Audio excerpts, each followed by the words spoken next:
Hello साथियों, स्वागत है एक नई वीडियो में। ये पिछले साल का पेपर है। आज हम कक्षा 10 की हिंदी डिस्कस करेंगे।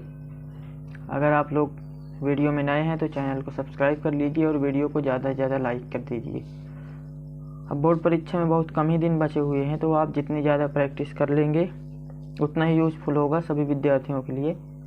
तो चलिए वीडियो को स्टार्ट करते हैं। ये विषय हिंदी है। ये 2022 का पेपर है और सेट का नाम है 801 AC। इसमें 3 घंटे 15 मिनट का समय रहता है और ये 70 नंबर का पेपर होता है, सभी पेपर की तरह। और ये निर्देश दिया गया है कि प्रारंभ के 15 मिनट परीक्षार्थियों को प्रश्न पत्र पढ़ने के लिए निर्धारित हैं, तो आपको 15 मिनट एक्स्ट्रा दिए जाते हैं पेपर पढ़ने के लिए। उसके बाद ये पिछले साल जो सवाल आए थे, इसमें पहला प्रश्न था, निम्नलिखित कथनों में से कोई एक कथन सही है, उसे पहचान कर लिखिए। ये 1 नंबर का सवाल है। पहले सवाल सभी 1-1 नंबर के होते हैं। तो इसमें देखिए 4 ऑप्शन थे। हिंदी प्रदीप पत्रिका के संपादक मुंशी प्रेमचंद थे। तितली कहानी विधा किसकी रचना है? तो तितली कहानी विधा की रचना है। महावीर प्रसाद द्विवेदी सरस्वती पत्रिका के संपादक थे। ममता उपन्यास विधा की रचना है। तो इसमें से केवल एक ही कथन सही था, तो उसे हमें पहचान के लिखना है। तो इसमें तीसरा वाला सही है, महावीर प्रसाद द्विवेदी सरस्वती पत्रिका के संपादक थे। तो ये वाला ऑप्शन इसमें का सही है।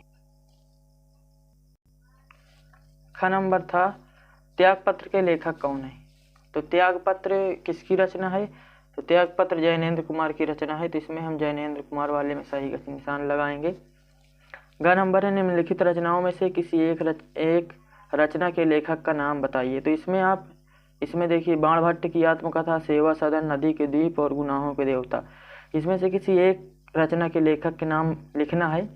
तो हम इसमें सभी रचनाओं के लेखकों के नाम बताते हैं। जैसे पहला था बाणभट्ट, तो बाणभट्ट के लेखक हैं हजारी प्रसाद द्विवेदी। इसके हैं हजारी प्रसाद द्विवेदी, हजारी प्रसाद द्विवेदी।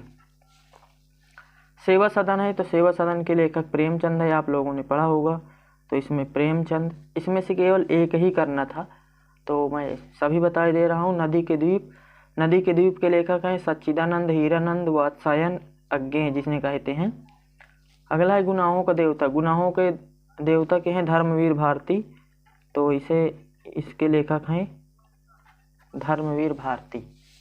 इन चारों में से केवल एक आपको करना था, तो ये 1 नंबर का सवाल था। आप इसको याद कर सकते हैं। हो सकता है कि अब की बार इनमें से किसी एक का भी नाम पूछ ले। अगला है घ नंबर, किसी एक रेखाचित्र विधा के लेखक का नाम लिखिए। तो इसमें किसी रेखा चित्र के विधा के किसी एक लेखक का नाम लिखना है।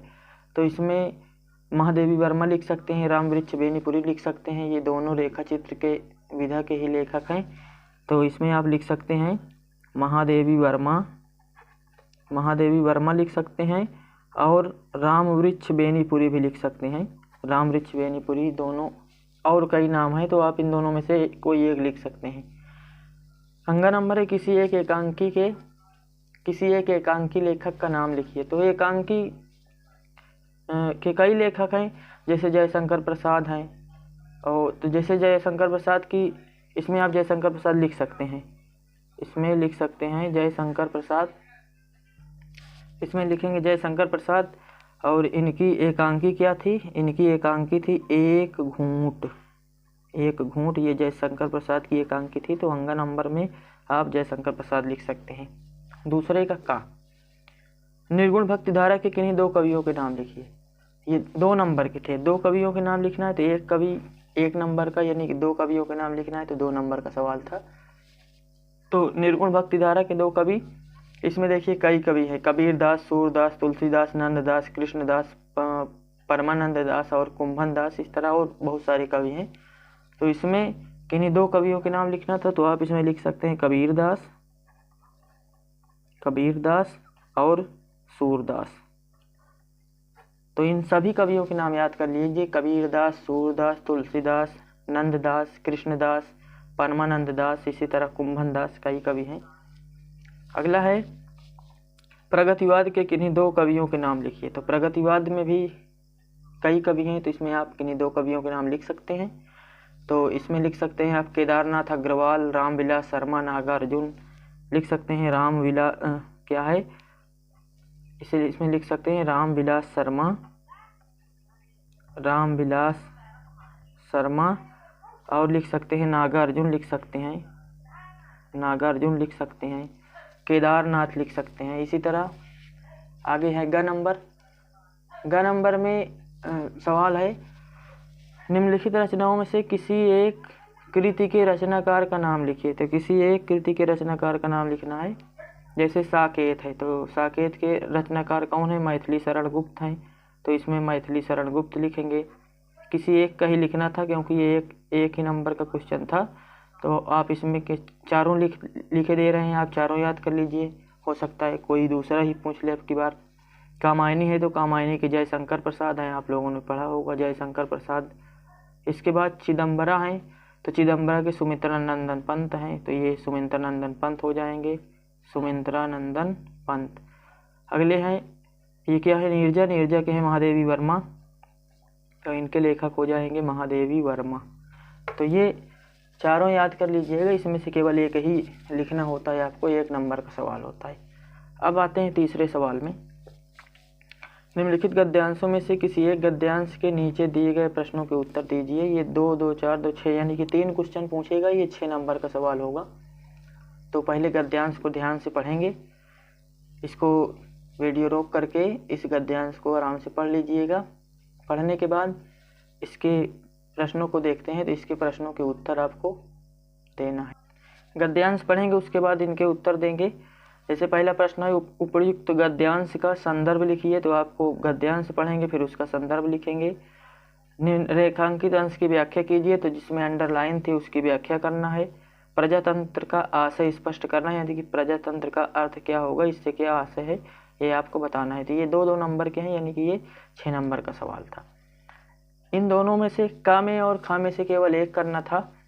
तो साथियों, ये सवाल जो है कुसंग का ज्वार सबसे भयानक होता है, ये कई बार परीक्षाओं में सबसे ज़्यादा बार पूछा गया ये सवाल है, तो ये आपके लिए बहुत इम्पॉर्टेंट है। आप इसको ज़रूर तैयार कर लीजिएगा, इसको पढ़िएगा, फिर इसके प्रश्नों के उत्तर दीजिएगा। तो वीडियो रोक करके इस सवाल को ज़रूर पढ़िए। पढ़ने के बाद इसके ये प्रश्न दिए हैं 3 प्रश्न, इन प्रश्नों के उत्तर भी ज़रूर दीजिएगा। आगे चौथा है, निम्नांकित पद्यांशों में से किसी एक पद्यांश की संदर्भ सहित व्याख्या कीजिए तथा काव्य सौंदर्य भी स्पष्ट कीजिए। तो इसमें देखिए ये दिया है का नंबर, चरण कमल बंदौ हरिराई, जाकी कृपा पंगु गिरि लांघे, अंधे को सब कुछ दर्शाई। आप ये दोहा है, इसको पढ़ लीजिएगा। पढ़ने के बाद इसकी प्रैक्टिस भी कर लीजिएगा, ये पिछले बार पूछा गया था। इसकी संदर्भ सहित व्याख्या करनी है। तो ये 4, 5 और ये 6 नंबर का ये भी सवाल है। अगला है खा, इन दोनों में से किसी एक को करना है, या तो आप का को कर सकते हैं या तो खा को कर सकते हैं, तो आप दोनों को पढ़ लीजिएगा, हो सकता है आपकी बार भी आ जाए ये क्वेश्चन। आगे है 5वां क्वेश्चन है 5वें का का, इसमें से भी का और खा में से केवल एक ही करना है। निम्नलिखित लेखकों में से किसी एक लेखक का जीवन परिचय एवं उनकी किसी एक रचना का नाम लिखना है।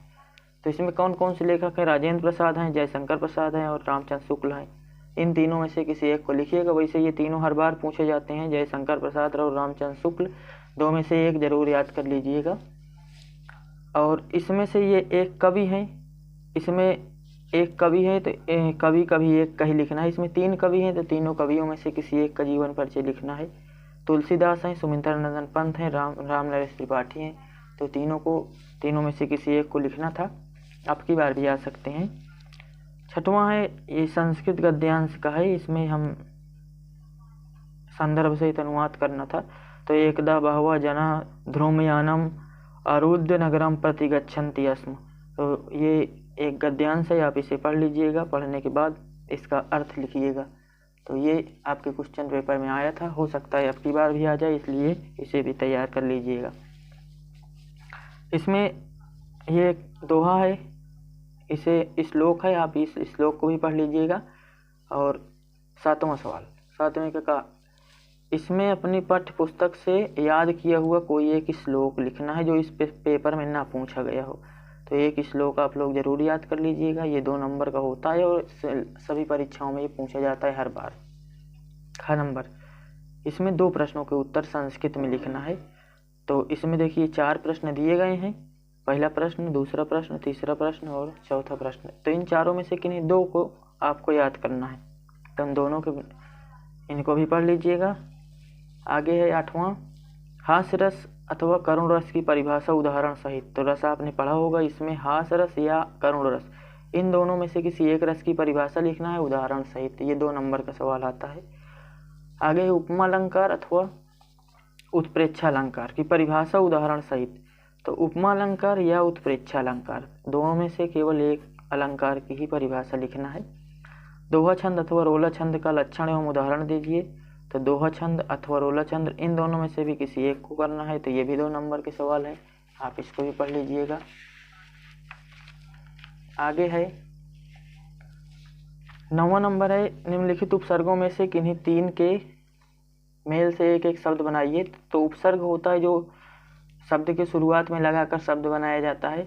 जैसे ये सह है, तो सह से आप क्या शब्द बना सकते हैं, सह लगा के आप सहपाठी लिख सकते हैं ना। 3 का बनाना है, जैसे सु है तो सु लगा के एक नया शब्द बना सकते हैं। अधि है तो अधि लगा के हम नया शब्द बना सकते हैं, अधिकार लिख सकते हैं। अप है तो हम इसे अपयश लिख सकते हैं। परि है तो इसे हम परिवार लिख सकते हैं। तो पहले परि लगा करके हम इससे एक शब्द बनाएंगे। तो इसमें से आपको 3 करना था। इसमें प्रत्यय 2 का प्रत्ययों का प्रयोग करके एक एक शब्द बनाना है। तो प्रत्यय जो शब्द के बाद में लगता है, जैसे ये त्व है तो त्व लास्ट में आए तो ऐसा हम महत्व लिख सकते हैं, एक शब्द ये बन जाएगा महत्व। जैसे ये ता है तो हम मधुरता, कठिनता कुछ भी लिख सकते हैं, एक शब्द ये बन जाएगा। जैसे ये पन है तो लास्ट में पन आए, ऐसा एक शब्द हम बना के लिख सकते हैं। हट है तो हट है, आहट है, इस तरह करके कोई शब्द हम बना सकते हैं। आगे है ग नंबर है, इसमें 2 का समास विग्रह करना है और समास का नाम भी लिखना है, किन्हीं 2 का। जैसे ये पहला है त्रिवेणी, दिन रात, तिरंगा, माता पिता।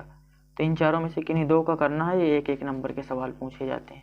समास विग्रह करके समास का नाम लिखना है।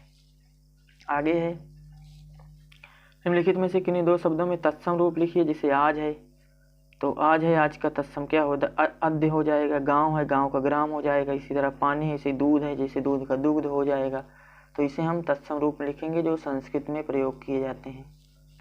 अंगा नंबर है, निम्नलिखित में से किन्हीं 2 शब्दों के 2-2 पर्यायवाची लिखिए। तो इसमें हम 2-2 पर्यायवाची लिखेंगे। जैसे इंद्र है, बंदर है, गंगा है, बिजली है। तो इसमें से हम 2 का पर्यायवाची लिखेंगे, किन्हीं 2-2 पर्यायवाची 2 शब्दों का।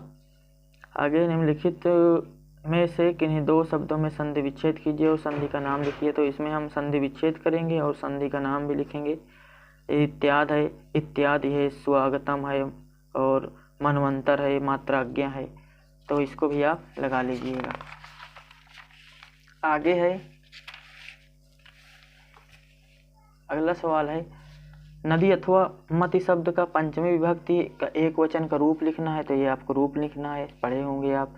निम्नलिखित में से किसी एक धातु लकार वचन तथा पुरुष का उल्लेख करना है। तो इसमें भी आपको धातु लकार वचन और पुरुष बताना है। 2 नंबर का ये सवाल है।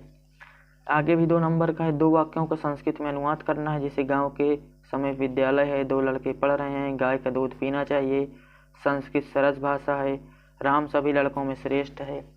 तो इसे आप हल कर लीजिएगा। 11 है, किसी एक विषय पर निबंध लिखना है। और ये 6 नंबर का सवाल आता है।